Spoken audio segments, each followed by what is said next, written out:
PTPTN Tanggungjawab Kerajaan atau Pelajar.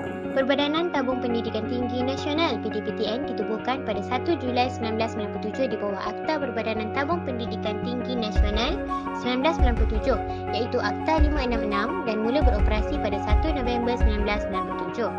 Perbadanan Tabung Pendidikan Tinggi Nasional PTPTN adalah sebuah agensi Kementerian Pendidikan KPM yang menawarkan bantuan keuangan dalam bentuk pinjaman kepada pelajar yang ingin melanjutkan pelajaran seperti ijazah sarjana muda dan PhD di institusi awam dan swasta. PTPTN bukan sahaja berfungsi sebagai badan atau agensi yang menawarkan pinjaman, malah menyediakan skim simpanan dan mengurus deposit untuk tujuan pembelajaran. Seterusnya adalah kelebihan PTPTN iaitu dapat menggalakkan lebih ramai rakyat Malaysia untuk menabung kerana pengeluaran produk barunya iaitu SSDNI merupakan satu pelan simpanan bagi tujuan pendidikan. Ia juga membantu untuk menambung kos pendidikan dan kos sara hidup di universiti bagi pelajar yang tidak berkemampuan. Akhir sekali, PTPTN juga dapat memotivasikan pelajar untuk menyambung pelajaran ke peringkat yang lebih tinggi lagi. Seterusnya ialah sebab mengapa pelajar mengambil PTPTN.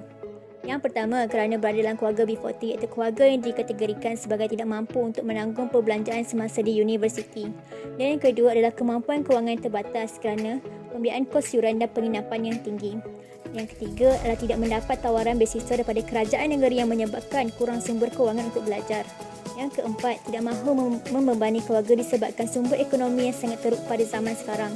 Dan yang terakhir sekali adalah yang kelima, adalah untuk menyara kehidupan sepanjang berada di universiti bagi memudahkan pelajar untuk menguruskan duit seperti duit yuran, kos belajar dan duit makan dan sebagainya. Seterusnya, pihak yang bertanggungjawab ke atas PTPTN. Yang pertama, tanggungjawab ke atas pelajar itu sendiri. Sebagai seorang pelajar, sudah semestinya menjadi tanggungjawab pelajar itu sendiri untuk menggunakan pinjaman PTPTN dengan sebaiknya. Jadi sikap pelajar dalam memegang amanah sebagai peminjam haruslah menggunakan duit dengan bijak. Pelajar itu juga seharusnya bersyukur kerana PTPTN juga mengecualikan pembayaran bagi pelajar yang mendapat keputusan yang cemerlang dalam kelas pertama. Oleh itu, kepada pelajar yang telah pun mengambil pinjaman PTPTN, mereka mestilah menjalankan tanggungjawab mereka sesuai sebagai seorang peminjam yang berwibawa. Seterusnya adalah tanggungjawab kerajaan. Yang pertama, kerajaan perlu memastikan bahawa anak muda dapat melanjutkan pelajaran dengan mudah dengan adanya pinjaman. Yang kedua, kerajaan memberi bantuan untuk meringankan beban keluarga. Yang ketiga, kerajaan juga sentiasa memastikan bahawa pelajar akan membayar balik pinjaman dengan memberikan inisiatif lain untuk bayar balik pinjaman.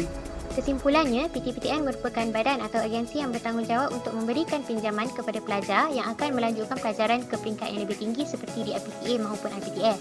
Syarat juga dikenakan kepada peminjam untuk mengelakkan isu penyalahgunaan pinjaman. Jelaslah di sini, kerajaan dan peminjam adalah pihak yang sama-sama bertanggungjawab untuk melupuskan hutang PTPTN ini. Video ini disampaikan oleh kumpulan 8 yang terdiri daripada Huda, Nurul Afiqah, Nur Aina Amira, Mariatul Izzati, Nur Syuhada, Nurul Norani, Ainun Syakirah, Nur Syazlin, Nur Asma Hanim dan Izzah Badriyah. Sekian, terima kasih.